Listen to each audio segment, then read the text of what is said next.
Sox fans have wanted to hear it. The Boston Red Sox are world champions. This has been a mental break.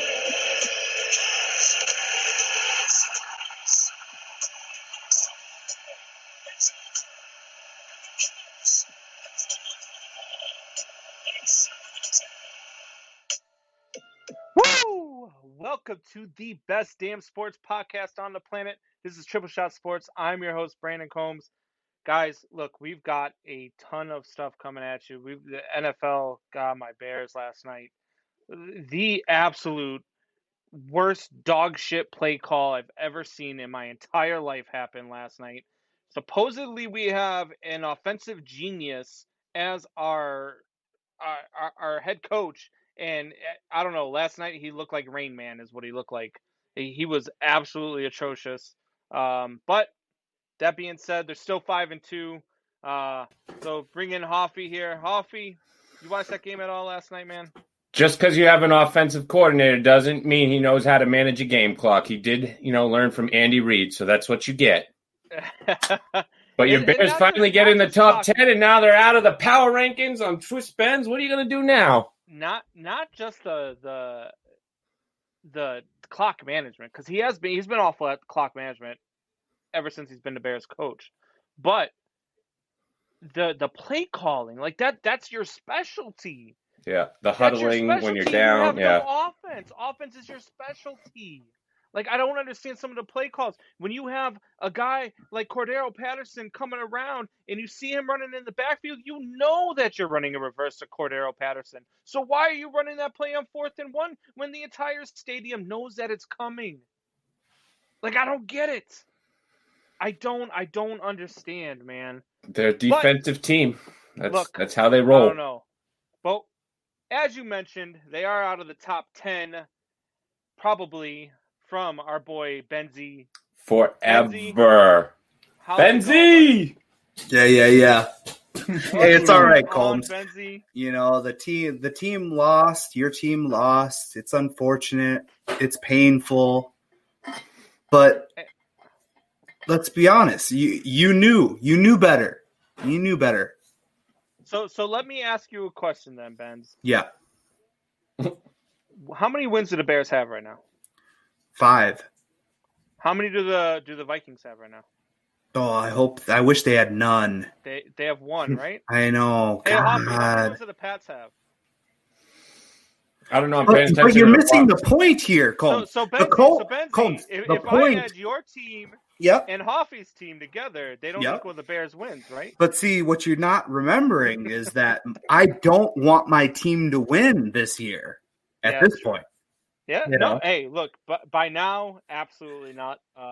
Look, the Vikings have been a complete disappointment. And I picked them to win the division. I thought Kirk Cousins was going to come out. I thought Kirk Cousins was going to smash. The weapons they had, the run game looked good. The defense looked good. Little did we know that their rookie secondary was going to look like a rookie secondary. That and Daniil Hunter with his injury, just a lot of youth and a lot of old veterans on that defensive side of the ball. Barr getting hurt us a lot as well. I mean, there's just so many things that threw the Vikings off this year. But yes, we expected that offense to have taken that next level up, and they did not do that. So it's disappointing. I tell you what, it is a lot nicer to watch. What's going on, boys? It's nice to watch the Vikings and expect for them to lose, because anything else is a bonus. Speaking of which, look who's joining us now. Speaking of J-Bo bonuses, what's going on, Jay? Speaking of losers. Oh my God. Oh, he said it. He said, so Hoffy said it. I'm just kidding, Jay. Much love, brother. Much love. All right, Benzy. So, getting into, we got the Bears sitting at 5-2. They are still the 4th-ranked team in the NFC. Yep. So, I mean, they've got the Saints next, and then they've got the Titans. The Saints, I think, is still a winnable game. They got the gauntlet. The Saints are a winnable game. I think out of the next 2 games between the Saints and Titans, I like them better against the Saints than I do against the Titans, for obvious reasons. But say they lose both of those games and they're sitting at 5-3. Okay, Which and they're then going to be. all right, Jay. Thanks If for they telling lose me. both of them and they're 5-3, do you mean But 5-4? no, 5-4. No, if they lose, if they lose both of those games, they'd be sitting at 5-4. God, you and your math lately, my friend. Yeah. I went to the Hoffey School of Math. What do you want? What did you That was say? about the only. That was about the only grade I passed. 54 plus 2 is 78 or something. No, it was But 71 and a half. If they're It was something like that, though. At 5-4. Yep. If they're sitting at 5-4, where do they sit in the NFC playoff picture? Because the NFC playoff picture isn't that tough. I mean, you're looking at Look at the NFC West team. You're looking at an NFC East team that's probably going to win the division at 6-9-1. Sure. In the Philadelphia Eagles. The Bears that aren't gonna means make nothing the when it playoffs. comes I was to thinking the Washington football team, but all right. So that's what I'm going with. I'm getting to a point here, though. If you put the Bears up in any other division other than the NFC East, they're probably, from what you're saying, is that they're probably closer to what the Vikings are right now, a 1-5 team. Debatable. I mean, like I said, they have a stout defense, but that offense comes back to bite you in the ass. And the problem with these other teams is even these other teams that you're about to play against, let's say Tennessee, even New Orleans, they may struggle with that defense, but they still will put up into the higher 20s, mid to higher 20s. That's a problem for the Bears because they can't seem to get over that hump of putting up 20-plus points. That's where it comes back to bite you because these elite teams, these top 10 teams, they will put up those points even against a good defense. But see, the Bears still only allowed 24 points last night. Yep. A really good Rams offense. Yep. I think the problem for the Bears stems when they go up against defense that have more talent than the Bears do on offense. And the Bears don't have that much talent on offense. So I think teams like the Rams are more poised to beat them, which is why I think that the Saints is a more winnable game than the Titans.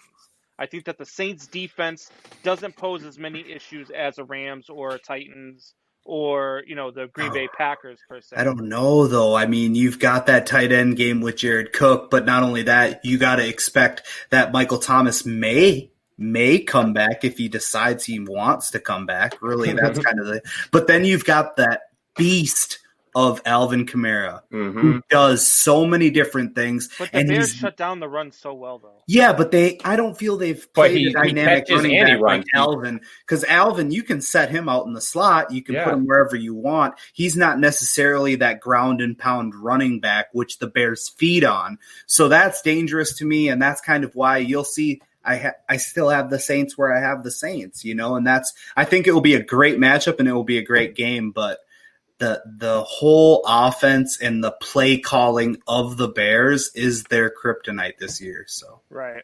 And I agree with you, Matthew Scott. Matthew Scott chimes in and says Rams offense is debatable. They're overrated offense in the NFL. I agree with that. Yeah, but they got a defense. I do think that the Rams are a smoke and mirror show. I don't think that they are really I think that if they go up against the top, tier teams in the NFC, they are right there with the Bears as the two worst 5-2 teams in the league. You want to know what's crazy, though? What's crazy is if the Bears had the offense of the Rams, they would be a solid contender. They'd be the Packers. They would. No, I don't think so. They would actually be a real 5-2 team. Yeah, because the Packers they have a mediocre defense at best. Really. I mean, they allow the run. Bears have solid defense. Rams have solid defense and shut down the run. But that offense does enough. Goff can do enough to put up 24 against a great defense and win games. So that's why I think that the Rams, I don't count them out yet. Did last night's game come down to coaching? Because I feel like the Bears picked up a guy who was supposed to be an offensive genius and just has not shown that in his time with the Bears. Right. And then he went up against McVay, who's his counterpart, another young offensive genius. Sure. And McVay just destroyed him last night. Honestly, I don't even put it. I understand the play calling is atrocious, but you have to call basic plays for basic quarterbacks, and that's what you're dealing with on the Bears. See, even Nick Foles came out and said, "Look, we're running plays that people know are coming to us. Understandable. Yeah, I get that aspect. But you give him something complex. Look at what he does with complex plays. He doesn't do well with it. And you can see his track record. Yes, he won a Super Bowl. Yes, he was great on that journey down there. And he pulled the rabbit out of his hat. Guess who else was great once upon a time? Case Keenum. Now he doesn't even have a ball in his hands. So, I mean, you think about that. You see what happens when Foles. But you have to put him in a position to win. You're not putting him in a position to succeed. Yeah, I know. But honestly, if I had anything to do with that team, I would be pulling for Trubisky to be in there. And I know how bad Trubisky is. No. But at least he gives you that dynamic output of scrambling and making something out of nothing, because Foles is statuesque. He is Kirk Cousins-like. And that's exactly what you get. At least Kirk Cousins can make the long throw. That's about all he can do. I don't want to see Trubisky back in there. I just don't. Look, I'd rather go with Nick Foles and finish at 9-7 than to see Trubisky back in there. You better hope you go 7-10 and get a good pick and maybe pick up like a Luke Wilson, from BYU, or a Zach Wilson from BYU quarterback late in the first round. I mean, that's just an option. So Ryan James Chafee chimes in. You guys want to see Mookie and the Dodgers win the World Series, and hope John Henry is watching. Holmes, you are brave wearing anything with the Bears after last night, but a 14-point loss is better than the Patriots' 27-point loss. Yeah. Something's wrong with Cam. Look, Ryan James Chafee, I don't care if my Bears are 0-16. You're still going to see me on the show wearing my Bears gear with my Bears hat. I love my teams regardless of how much they win or how much they lose. I'm a Bears fan to the end of it. I roll the boat even though we lose to Michigan, man. It's all about. As far as the Dodgers winning the World Series tonight, that's not happening, man. You're sending the rookie up who's got like a 9.2 ERA or something in the playoffs.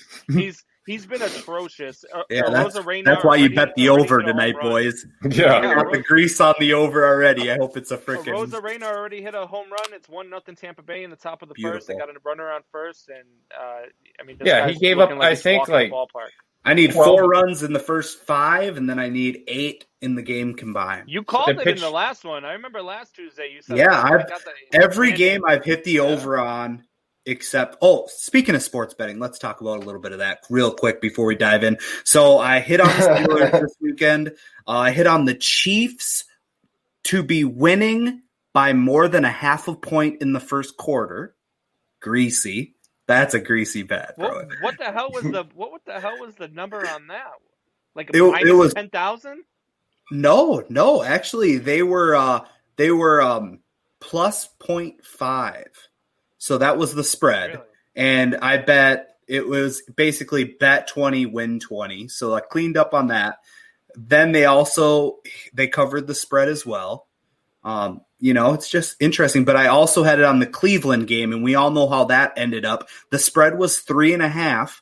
Baker throws the last second touchdown to go up by 3. I'm on my feet because I'm like, all you got to do, Parkey, former Bear, all you got to do is hit the extra point and I win. No, he doinks it. He doesn't hit it. He does what Cody Parkey does, and he doinks a field goal. He loves hitting those crossbars. He's like a young Ovechkin. He just hits the pipes. I mean, it's all about it. I'll tell you right now, though, he hit that crossbar, but it was nothing like the Rice kicker this weekend. No, did you see that one? The triple doink? 4 times it hit the quadruple doink. Hit the crossbar, hit the freaking upright, hit the crossbar again, and then had the nerve to bounce out. That takes talent. That takes talent. Yeah, it does. I really think that if you hit the post, you should get 4 points instead of 3. I think it's hard to hit the post to make a field goal. Right. No, seriously. 1.5. You get 1.5 points for the post. Oh my god! Something. I mean, you got to get some sort of points. We're doing a couple extra points. I mean, my Bears can't score, on offense. So I might as well give them some points for hitting the crossbar. We'll be the champions of that. We just can't get them in a position to actually kick it. That's the problem. Yeah. No, not at all. That offense sucks. We're here for your power rankings. Yeah. Let's go. I saw them already. I don't really have too big of a problem. I would put some, different numbers on some teams here, but let's go with your power rankings here. 10 through 6. Not a problem. So at number 10, I have the Rams. They did defeat the Bears 24-10. They play the Dolphins on Sunday. Basically, we already talked about the Rams. I'll just touch on it again a little bit. They have a dominating defense. They're only giving up 17 points per game, and they're holding the rushing game down to about 100 yards rushing for their opponents.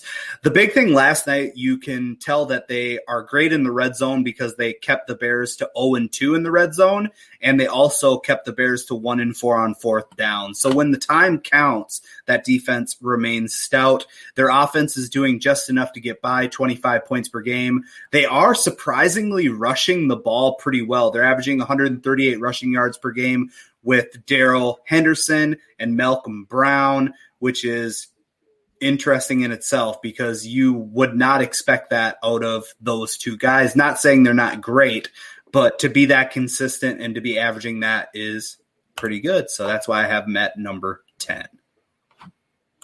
All right. Number 9? Number 9, I have the Saints, 4-2. Now, remember, I think I had the Saints here when they were 500, and then they continue to climb the ladder without Michael Thomas, last week without Emmanuel Sanders, and they still brought home the W against the Panthers, and it wasn't pretty by any means, but they got the W. They won 27-24. They do play the Bears this Sunday. That's going to be a very exciting matchup. I really like what they're doing with Alvin Kamara, but also what they're doing with the 1-2 punch with him and Latavius Murray. When they do that ground and pound, and that opens up the play action pass, that opens up a lot of things for Drew Brees to do what he needs to do because he's not able to take over games anymore on his own. I feel the defense for them is their weak spot, but I think that they'll get their confidence back, unfortunately, against a bland Bears offense. I still have a problem with the Saints being in anybody's top 10. Sure. And the reason why I have a problem with it is because of how bad that I shouldn't say bad, but how stale their offense has been all season long. And they're still not getting Michael Thomas back right now, and they're still winning. And they're saying that Michael Thomas might not even play this coming week against the Bears already. So You're without Michael Thomas. They're hurting there. Brees is doing enough within 15 yards of every play to get the job done. He's completing 70% of his passes. He's doing the high percentage plays, but they're just, I don't know, man. There are other teams. They're not as electric. They're not as electric as the Saints of the past, and that's why a lot of people are still sleeping on them, simply because they're not the dynamic, holy cow, they just stomped a team by 20 points. They're just slowly clicking by, and they took some L's early on in the season. So that's where they're pulling away. There's a lot of drama right now in New Orleans with Michael Thomas and things of that nature, and just trying to have a defense find their identity and their chemistry, which they should have. But yeah, I get why they're a question mark. I'm still riding with them because they're, like I said multiple weeks in a row, they're that one team that I kind of have on the cusp that I want to be right about because it's such a rough year to try to be right about teams. And so that's why they're there. Well, they always tend to lose the first couple too. They always tend to lose a couple at the beginning of the season before they kind of come on strong too. So right. Yeah. When I was going through it and I was making my list at 11, I had the Browns in over the Saints, and I had the Saints at 12, and I had the Colts at 11. Yeah. So see, I like the Browns a lot, and they're one of my borderlines. I like the heart. The only thing that I don't like about them is it's a love-hate relationship with Baker Mayfield. I love him when he's confident, and when he's not confident and in his head and making mistakes, it's a dumpster fire because if you watch like Kyler Murray on Sunday night and you see the it factor in him where he's calm, cool, collective, even if he throws a pick, there's no emotion really on his face. And that's kind of like Aaron Rodgers. That's like a lot of those other guys. I'm not saying he's Aaron Rodgers, but I'm saying the it factor of being calm, cool, and collective. When Baker makes mistakes, he's slamming his helmet on the ground. He's cursing out refs or cursing out his team. And that's the problem. That's what you get with Baker, though. Did you see all those Facebook memes with DK Metcalf thing where he's chasing somebody down? Aaron after the managers. It had Baker Mayfield was Bubba from the Cardinals. And as DK Metcalf came and said Baker Mayfield playing well, next week's game coming at you. And it was chasing him down. That was my favorite one of them. Holy shit.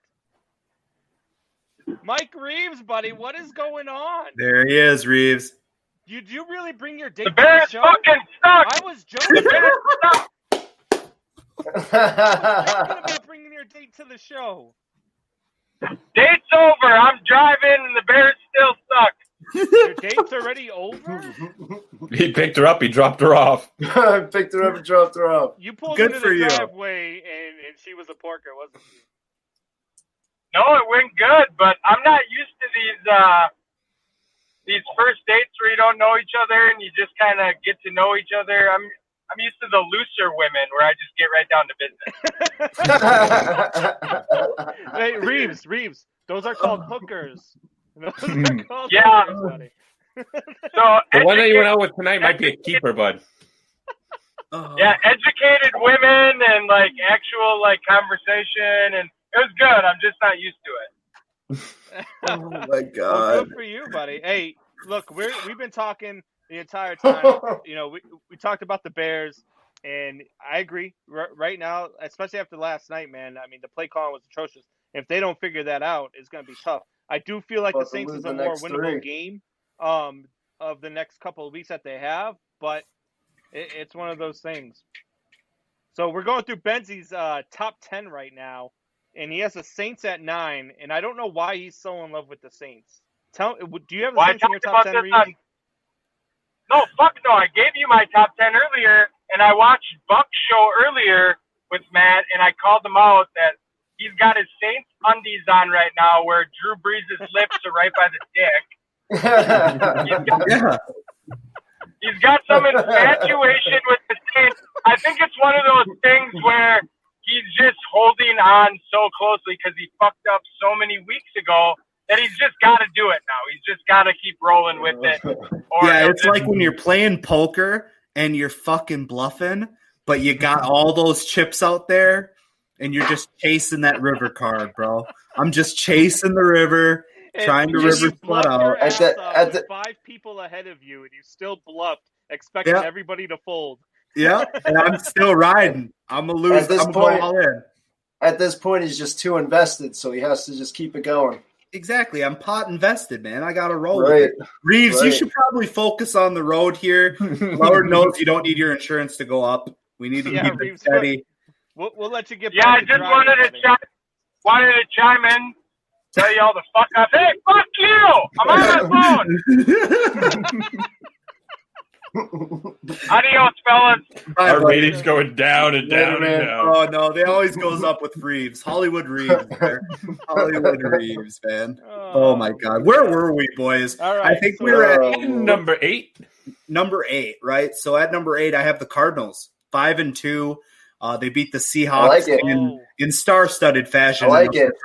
37-34. They have a bye week this week. So my big thing to focus on with the Cardinals is, can they hold on to the momentum that they have gained going into their bye? And also, can they get healthy? Because they are banged up. They gave it all they had that night. And hopefully Hop can really heal up as well, because he's constantly on the injury report, and see where that goes. I talked to Reeves about the Cardinals earlier. Now, the Cardinals are not a team I was high on. I'm not a big Kyler Murray guy. But offensive line that was helping him out. After watching him this far into the season, I see a lot of Russell Wilson in his game. Like, this kid can actually lead. He's a baseball player. That's why. Yeah, he can lead a team, and he can win ball games in the NFL. I like the Cardinals. I have the Cardinals in my top 5. I absolutely do. Right now, I always say that if a team just beat a team, why aren't they ahead of that team? I still have a hard time putting Seattle below number 5, so I do have Seattle ahead of the Cardinals, even though the Cardinals did just win. But I do feel like I have Seattle at 4 and Arizona at 5, and I just feel like the Cardinals are for real, and everybody keeps waiting for them to revert to the old Cardinals. Yeah, but they're too good to go back to the old Cardinals. They got a tough schedule coming up which might help the naysayers. They just played a tough game. I know they did, but look at the rest of the schedule. I get what Hoffy's saying. You know, they got a signature win. If we're thinking about it in college football, kind of looking at it, that's a signature win for them this year. And the big thing with the Cardinals is, if they get in to the playoffs, they are going to be scary. They're a very bad mismatch for a lot of teams. Now, I disagree with your schedule take. I'm looking at their schedule right now. They got the Dolphins this week. Yep. They got the Bills. Bye, Dolphins. Oh yeah, bye. Then the Dolphins. Then the Bills. Then That'll the be a Seahawks good one. again. Then the That'll Seahawks be another again. good one. Then they get to destroy your Patriots. Ooh, And that'll then still- they get the it's still a Rams. mismatch with Belichick. Keep going. Yeah. Then they get the Rams and the Giants. Okay, so Rams is going to be a good one. Rams are good. Then the last three are Eagles, Niners, Rams. Niners and Rams are good. So I see Especially at being least division 5 games. more wins in that. Right. I've got a win against the Yeah. Dolphins. It's And that's right where they need to be. Versus the Bills. Right. The way the Bills are playing right now, they're going to beat the Bills. Yeah. Sure. Yeah, and that's the thing about it. I hope they do. I mean, you got. I like Murray. You got to stop Kyler Murray at this point, though, right? He's averaging like 7 yards a carry, or 7 yards a run. I mean, at this point, if he gets out of the backfield, he's pretty much averaging a first down every time. Yeah. So I mean, Yeah, it's just you got to stop That Kyler offensive Murray line is first opening and some holes foremost. for sure. Dylan Yeah, and Moran, he's- what's going on? Bears did not get exposed. They were already exposed. yes, thank you. Oh, Okay, they've been brilliant. exposed. So we can kind of agree the Cardinals is okay. A lot of you guys have them a little higher. The crazy part is, guys, when I'm going to let you the cat out of the bag now, there are going to be some teams below them that just lost this week. So we'll get to that as well. That's a little teaser. So next down on the rung, I have the Baltimore Ravens. They are 5-1. They are coming off of a bye, and they get to go against the Steel Curtain on Sunday, which is going to be a dynamic game in of itself. The reason why I have the Ravens where I have them is because sketchy quarterback play and inconsistent weeks. I feel this week the Ravens are definitely going to be exposed once again, simply because the Steelers don't give up rushing yards. Dylan Moran. Baby Dill. You talk about locking the liquor cabinet for Benz. I mean, Right? Oh. Well, Baby hey, look, Dill. I don't think that's such a crazy pick after they just beat Seattle. I don't. You think know It's he's not- a it's not- too, right? He's a It's huge not a Hawks fan. crazy pick. It's not a crazy pick, but I mean, I think it's a little far fetched right now. It's a little premature, but hey, the Cardinals are Yeah. trending in the right direction. That's Hey, what Oh, it they is. are. They You know? definitely I are. hear We thought the premature Rams were premature when they beat the premature Seahawks a couple Dylan's years back. specialty, so. Yeah, there you go. Brilliant. All right, at number 6. At number 6, I have the Tennessee Titans. Lost to the Steelers 24-27. They play the Bengals this Sunday. The Titans have so much heart on both sides of the ball. They were getting throttled by the Steelers in the first half of that game, and they didn't give up. They didn't quit, and it all came down to Gostkowski, who can't hit from 40, but he can hit from 50 like clockwork. And it's just interesting, man. They earned my respect. Tennessee has earned my respect as being a contender, but unfortunately, I don't know yet. They have Look, my respect, I've got only two teams there that I think should be higher: the Cardinals and the Titans. Okay. Look, I know the Titans just lost to the Steelers, but they just lost to the best team in football. Sure. And that's their only blemish on the. I mean, they've been handling everybody in their path. Everybody thought Buffalo. Buffalo was great, and Titans ran all over them, all over Buffalo. And Buffalo everybody was was talking about exposed, that you can front run on seven and how good that defense was in Buffalo. Even I said that I thought that they were underrated, and the Titans made them look pretty bad. And Sure. so I feel like the Titans are still a top 3 team in the NFL. I just do. Oof. That's tough. We'll definitely see. I mean, I don't know. I honestly, you want to hear my take on it, is that Joey B, is going to get his first W against the Titans this week. Now, you might have heard it here first. God. That's a stretch in of itself. I understand. If Joe Mixon is back this week. Professor Leonard has some competition for crazy picks of the week after that one. It is. It's a crazy pick. I like it, though. Last week, I was the guy saying that when the Seahawks were in the top 3, I said out of the top 3 teams, I could see the Seahawks getting beat this week, and that's what happened. So I could see the Bengals doing it. I don't know why. It's tricky when you get those back-to-back I losses. lost 2 games in my picks this week, Cincinnati and the Bears. And Cincinnati, man, I had it right up until Baker came back with that unbelievable catch by Peoples.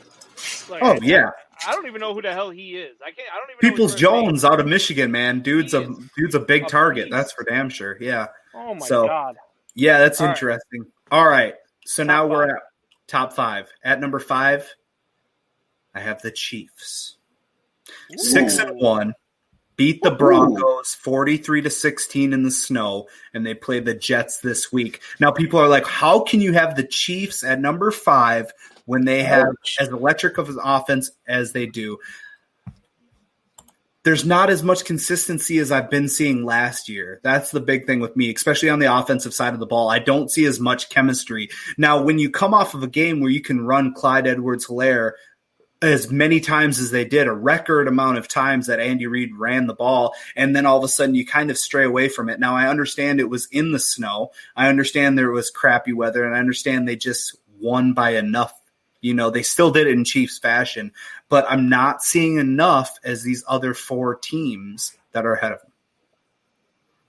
All right. Who you got at number 4? That's way too quiet, boys. I don't know. I don't like it. I think I'm not in love with it. I think the Chiefs are the second best team in football right now, and I think that when it's all said and done, they'll be the number 1 team in football. Sure. Because I think that they're that dynamic. They got to figure it out though first, but to get by that Pitt team. But I think they do. How you go there? Look, but believe me, look, I'm super high on the Chiefs, man. Rankings, I'll say but at number 5, it definitely brings up some controversy. So at number 4, I have the Tampa Bay Buccaneers. 5-2, beat the Raiders 45-20. They played the Giants on Monday night. The crazy part about it, boys, is they're averaging 31.7 points per game. Mm-hmm. And they have a top 3 defense that just – Tom Brady's not having to do it. It's amazing. Yeah. It's amazing. Michael LeBlanc chimes in, says Chiefs will not be number 1. Put the crack pipe down. Mike LeBlanc, hey, you guys can check us out tonight on the Mike and This Mike. guy's probably still thinking the Cowboys are going to win the East. No, he's giving up on that. Okay. Tonight, but he's out of his mind. The Chiefs, I don't know how. Look, I don't have the Chiefs in the AFC title game either, though, because preseason I had the Bills knocking them off in an upset in the playoffs. But yeah. I don't know. So what's your take on the Bucs then, boys? Besides Tom Brady, I think the Chiefs are better than the Bucs. Oh, interesting. That's interesting. The only reason why I don't think they are this power ranking is simply because of the Bucs defense, man. That defense is so dynamic. They shut you down and they get after it, and it's so consistent. It's not just, they did it last week against the Raiders. No, it's every single week. Mm-hmm. They're shutting you down, and they're making you scared behind the line of scrimmage. That's the only thing. And with Tom Brady playing I can't even say he's playing like Tom Brady because this is not even the past couple weeks, though, he's got. I think he's. They showed his stats. I didn't see it, but over the past 3 or so weeks, he's got 5 to 1 touchdown ratio or something. Yeah, but he's not Tom Brady. Tom Brady doesn't do that. Tom Brady throws for 2 touchdowns, 250 yards, and that's that. He doesn't make mistakes, and now he's just balling out. And I understand he has all these weapons, and I get it. The addition of AB and ever had in his entire career. In his life, I still think he'll come back down to the 250. The Tom Brady, the 2 touchdowns, 250. You know what, they're going to run the ball. They're going to go up by 14 to start the game, and they're just going to run the clock the rest of the game. Right, but that's the Tom Brady you were getting in the first 2 or 3 weeks because that's the Tom Brady that was still getting used to playing in this system. And now that he's played in it, now you see what he's doing. He didn't have a preseason to get ready with this system, and now you're seeing to the point that they're clicking. And they're clicking on all cylinders, and that offense. They're still not going to have 43-year-old Tom throwing, 40-plus times a game going for 500 yards. You don't want to do that. The only reason why I think Tom is going to continue to do what he's doing right now is simply because of their strength and schedule, which is very light. You know what I mean? The remainder of their games, they have a couple here and there, but other than that, it's a walk. And that's why he went where he went, because he understands who he's going to be playing in the division and things of that nature. So it's good. It's good for him. Are you boys ready to throw up real quick? I call them the Avengers now. Yeah. When everything is said and done, the Packers will be hoisting the Lombardi Trophy. Mike LeBlanc. I can't really throw up at that, and I'm a Vikings fan, man. I can't throw up at that, unfortunately, simply because they are who they are. But let's go at number 3 and see what you guys have to say about that. At number 3, I have the Seattle Seahawks. Ooh. Lost to the Cardinals in OT. We talked about that already. They play the Niners on Sunday, which is an interesting matchup in of itself because they can't lose back-to-back. Their offense is putting up crazy amounts. They're third in points per game, fourth in passing. The defense is not primed up. And the big thing to do with that is that they desperately need Jamal Adams back. It's not a gimmick. He's been out 3 games in a row, and you see it. He was leading their team in tackles. He shouldn't be doing that in the first place. He's a safety, but he's leading that defense in tackles. So obviously there's way too many gimmicks or blemishes on that defensive side of the ball. They need to go shopping before the trade deadline. Like Buck was saying earlier on his show, they need to go after defensive linemen, but also secondary as well. I look for them to be shopping heavy because when you have Russell playing MVP caliber football, you need to back that up and you need to invest in that team so you can grab a ring. So they'll be one that I'll be interested to see who they go and shop for. All right. So, look, I think that 3 for the Seahawks is probably about right. That I would think that you have the Packers at number 2, but at the same time, I think that the Packers' loss is worse than the Seahawks' loss. And so, that's tough though. Okay, well, I get what you're saying. Keep going. I mean, the Packers went out and got owned by the Buccaneers. Just absolutely dominated by the Buccaneers. The Seahawks went up against the Cardinals. And in a divisional game, mind you, so it's always your divisional games are always the toughest ones to play for whatever reason. No matter who the team is, they just show up and they play you better. And they took them to overtime, and they were a couple of a tipped interception away from winning that game. And I don't know. For me, I have the Seahawks above the Packers right now. Maybe that's my Packers, hatred coming in, but. I think that right now, and to be honest with you, I think that the Bucs are better than the Packers.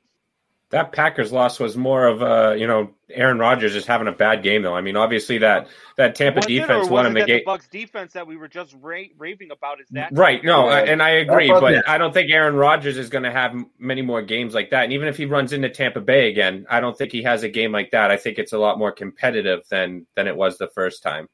But I think they're a more sound team altogether than the Seahawks, and that's why you got to have Green Bay above them because I get what you're saying though. He's not necessarily saying that you wouldn't have the Packers in front of the Seahawks. He's saying you would have the Bucs in front of the Packers, and I get that aspect of it. For me personally, it's kind of like I don't want to ride the hype of the Tampa Bay Buccaneers too quickly. Now they're earning it week in and week out, which is awesome to see. But with all of those high profile players, everybody hypes them up so much because they obviously want them to go the distance, but they are showing it week in and week out. But see, and that's the thing when you go to power rankings, we always say if you put those two teams on the same field, who would beat who? And the fact that the Bucs have already beat the Packers, I think if you put them back on the field next week, the Bucs would still beat the Packers. Okay, so my fault. That team's for real. I do have the Bucs in front of the Pack, but I thought we were talking the Pack and Seahawks, and that's why I was, my that's an interesting pick, Holmes. It definitely is. I'll be definitely dialed in on it this week to see how they perform. I mean, you've got once again Bucs playing the Giants. Will they go down to the Giants level and just barely squeak by, or will they throttle them? And then to see Green Bay against the he's got to make up for the Super Bowl losses. So and then you also get Aaron Rodgers playing against my Vikings this week. He should be able to throttle him. Will it? That's where you'll see when you're playing against bottom barrel teams. Are they going to go down to that level? So it's good. Mm-hmm. I'll keep that in mind this week. Obviously, at number 2, going on to that, I have the Packers. They're 5-1. They beat the Texans 35-20. They play the Vikings, just like I said. The big thing with the Pack is realizing that they're an average defense. They're not a good defense, but they're average. They're not bad, and that's good enough for Aaron Rodgers to beat teams. And at number 1, I have the 6-0 Steelers, who beat the Titans barely, and they played the Ravens on Sunday. The Steelers, here's the stat. The Steelers are allowing teams 68.8 rushing yards a game. Yeah. 19 points per game. Teams are definitely running all over them, though. Yeah. 68 let me ask you this yards, boys. If the Steelers go out and they beat Baltimore in Baltimore this Sunday, do they run the table? because No. they do not have a tough schedule at all. That's okay. Nope. There will be one. I understand Benz, was it that. last week or the week before that you said Ben's looking like a rookie, but there's going to be a game or two where he looks, of his age, and this game it happened, and I think it does cost them one game down the road. But a letdown that might be the Bills game, week 14, or it could even be the Bengals game, week 15. I do think that they will have a letdown somewhere along the way. And they will lose one, but 15-1 or 14-2 is where this team's going to finish. So they got a couple of close ones. Definitely the Colts will be an interesting game because they both shut down offenses so well. So that will be an interesting one. But then also don't sleep on the team with no fucking mascot. Don't sleep on the Washington football team. Believe me, they're finding their roles, and you're starting to see it. They're finding their roles. They know who they are. They're finding they are. You know it. They're going to win this division. I'm on Benz's train on this. Not Redskins anymore are the only competition the Philadelphia Eagles have for the NFC East. But either way, the winner of that division is going to have 6 or 7 wins. I'm not saying it's going to be pretty boys, but I'm just saying just keep your eye on them because they understand that they're just playing spoiler right now. They are literally just trying to go out there and have fun and make it to next year without most likely a mascot. Look at that. That's fancy.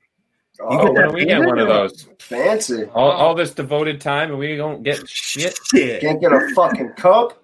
25 bucks a piece. No, so that's good, boys. That is the power rankings for this week. Need me a tumbler.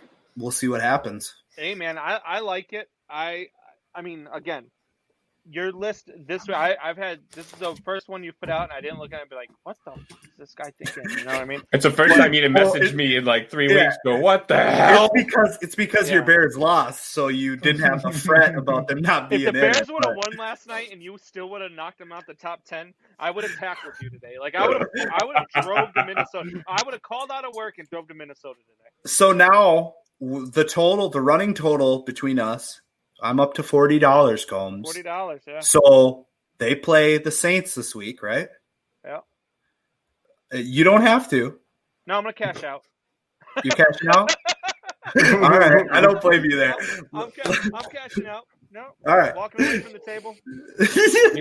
I'm all in on the table right now. Why? You don't want to put it on the Bears this week? No, I don't. It's not that I don't want to put it on the Bears because I think that I still feel like the problems are in the play calling. Like the problems are not. The problems are in the whole offense. Like you said, you're a quarterback away and a running back. Honestly, you want to hear what I think? Not only they've got the a play running back, calling, they just can't open up holes. I don't believe that. That's what I was just going to say. I think David Montgomery is a great change of pace back. He's a Latavius Murray back. I kind of like that. But you need somebody like Tariq Cohen, but not Tariq Cohen.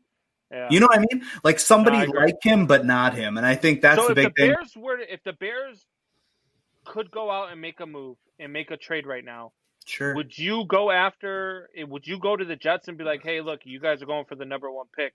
We'll give you Trubisky and our 3rd round for Darnold? No. I think you got to give up more than that. You probably have to. I would do that because that's a nice trade, but I think you have to give up a little bit more to get Sam Darnold. Why? Because you know what they're taking. You know they're getting rid of Darnold, right? Sure. Or are but they can pick up his option and trade him though. Darnold isn't the problem. Everything else around Darnold is the problem.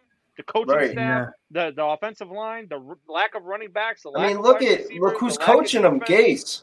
Look who's coaching him, Gase. Look at Tannehill. He's supposed to be like this big quarterback guru, but no. All these quarterbacks. Whether you bring in Trevor Lawrence, does Trevor Lawrence make this team a winning team? No, he doesn't. Absolutely not. No, but you can't pass up on him. But you can't pass up on him either. Exactly. What if the Bears went out to try to get Ryan Fitzpatrick? Dolphins Beautiful. letting him go?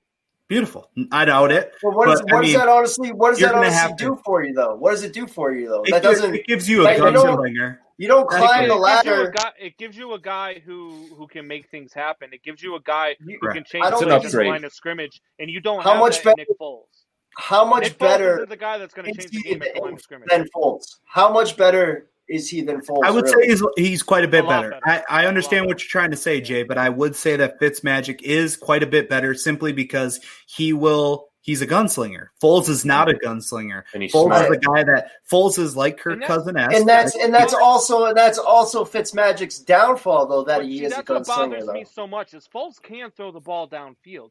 They showed last night that when the Bears opened it up and drove downfield, and then what did he do? He tried to roll him out to the left and throw some stupid little dink pass that, again, as soon as he rolled out to the left, I said, oh, he's going to throw it to Mooney.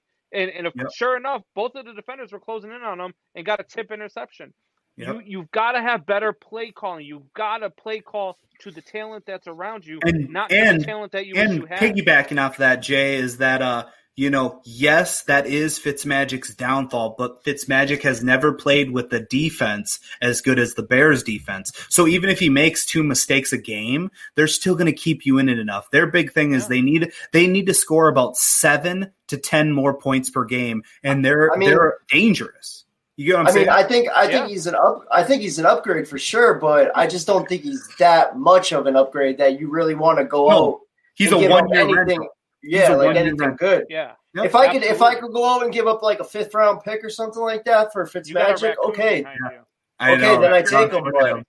Look at that fucking piece of shit. Oh, man. He loves it, man. He's Hollywood Gus. No, I love it, boys. But that is the power rankings for this week. I'll let you guys finish up your show, and I will see you next Tuesday. All right. Hey, have a good one. Benzie. Peace out. Later. All right, guys. So I think that if the Bears do make a trade, it's for a quarterback and a running back. If they're going to make a move, and they absolutely need to make a move, but even if they make that move, they've got to get better play calling. The play calling is so bad. It's so predictable. I'm sitting there on the couch watching the game, and I'm telling the people that I'm watching the game with, my girlfriend and her dad, I'm telling them, this is what's coming. If I know what's coming, the damn professional defense knows what's coming. Yeah, but you can only call plays to the caliber of the person that you're calling the plays to. I mean, that's not look true. At Foles. At Foles.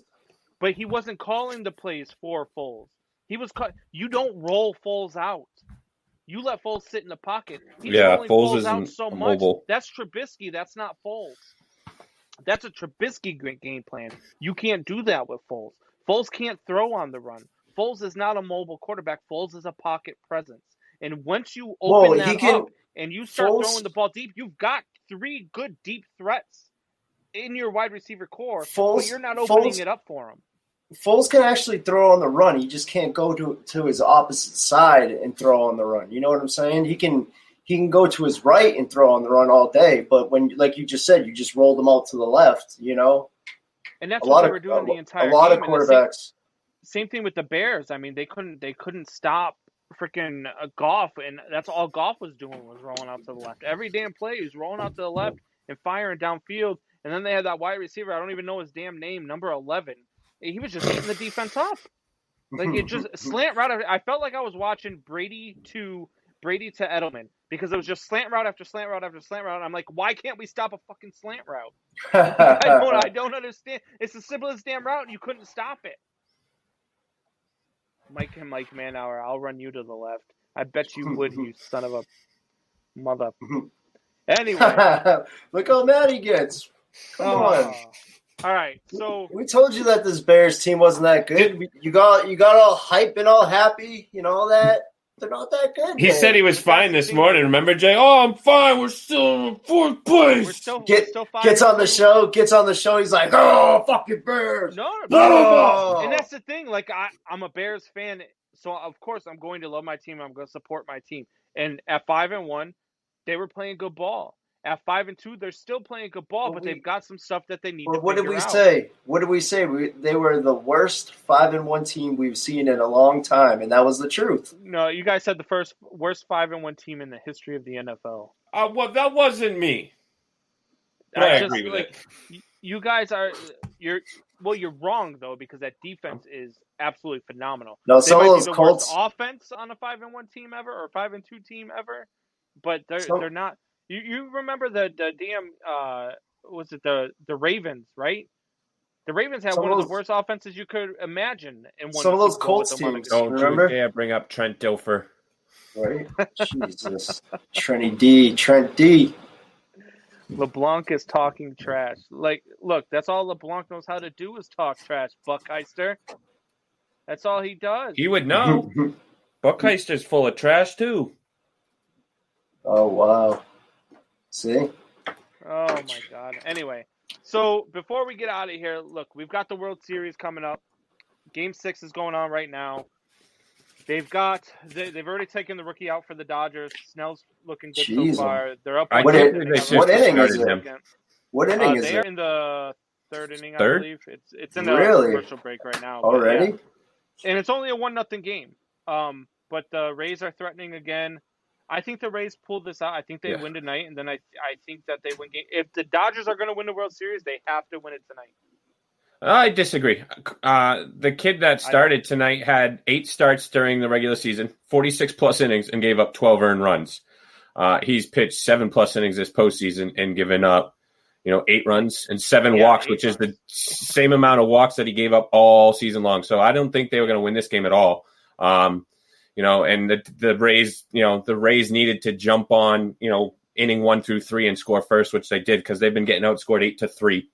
And even the 4th through the 6th. So, they score their runs in the 7th through the 9th. So, they just got to get to their defense or, to their bullpen. And I don't think this Dodgers team. Buddy? Thank you for sharing the show. Even though you can't sit and watch, buddy, we appreciate it. And we know what you're doing. So keep serving our country. Keep making us proud and do your thing. Come home safe. So, yeah, I think Buehler gets it done in Game 7 for the Dodgers. I don't think they win this game. I think they get it in 7. I mean, I think you're Really? counting them out a little bit too early, too. I mean, it's the 3rd inning, guys. I mean, I know, what and I'm saying. I got I'm saying faith in they're the not out of it offense right more now. so than the Rays pitching right now because the Rays pitching has been, Hasn't their been that ERA great hasn't of been late. that great. Them right now is that it's actually only the 2nd inning, and they're already into their bullpen. So Right. it's going to be a long day for their bullpen, and if they don't win it tonight, that poses a problem for tomorrow because you better hope Buehler goes 7 and is typical Walker Buehler because I think that if the Dodgers don't win it tonight, that the Rays win this in 7. Absolutely, 100%. If they can save Urias, go Buehler, Urias, and if Kershaw can give you an inning or so, and then you can get to Jansen, I think you're all right.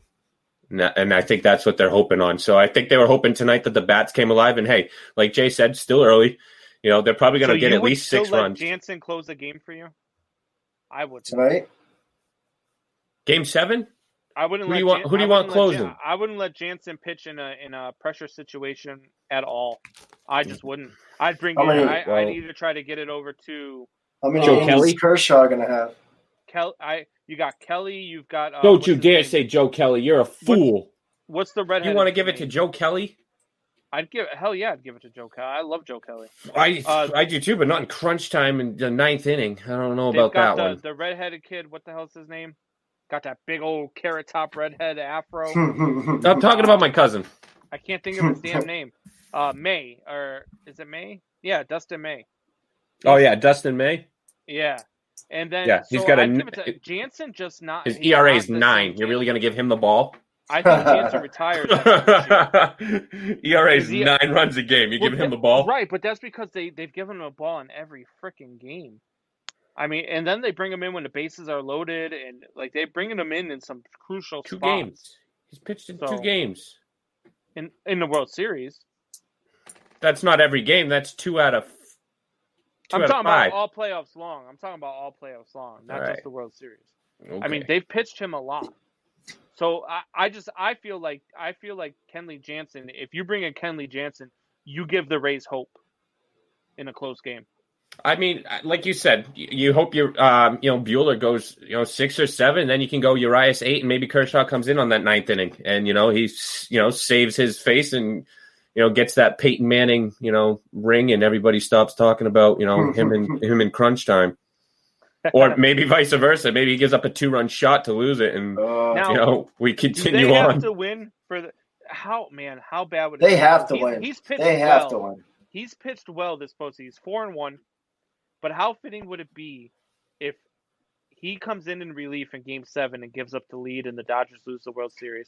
It goes from he was back, and he finally had the postseason to remember, and then he lost the World Series. 2.31 ERA in the postseason, and then he just blows it. Blows the World Series in Game 7. And not even gives up one run or something to take the loss. To a home run with a home run to your guy that you're going to purchase his jersey, Combs, to make it better.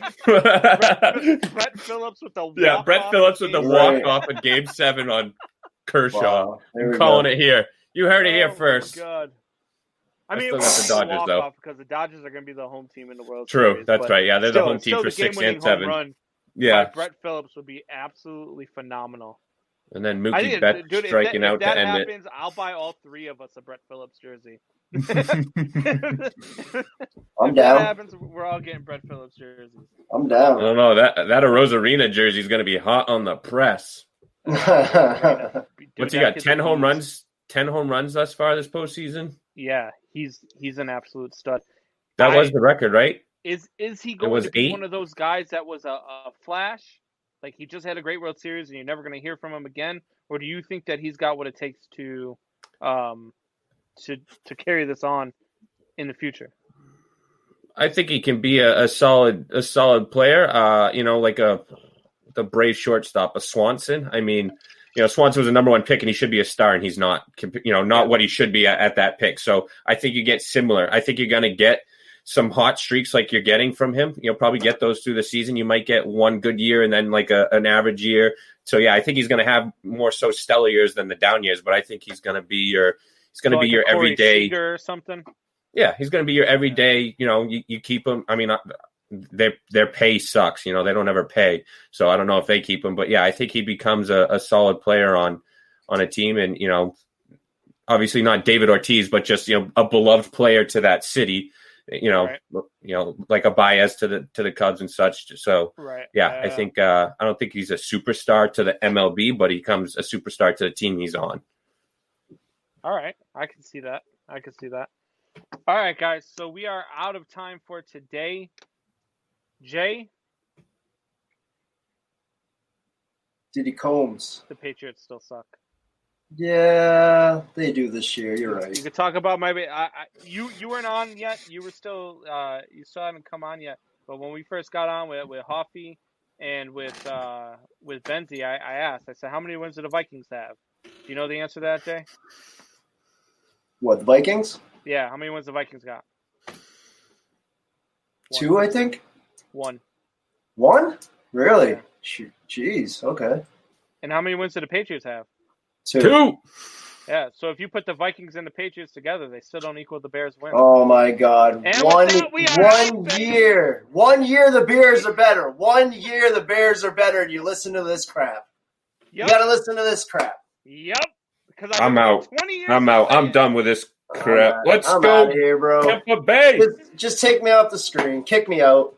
Tampa Bay. No, this time I'm making you stay there. You're getting kicked out this time. You're just mad, Combs, because our Buccaneers are going to win the Super Bowl. Yeah. Our Buccaneers. Get the hell out of here.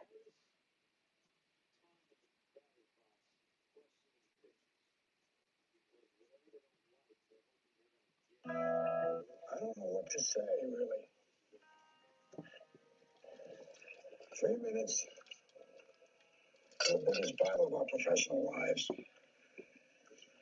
All comes down to today. This game is a part of our past, Ray. It reminds us of all that once was good. And it could be again. People will come, Ray. People will most definitely come. Great moments are born from great opportunity. And that's what you have here. That's what you earned here tonight.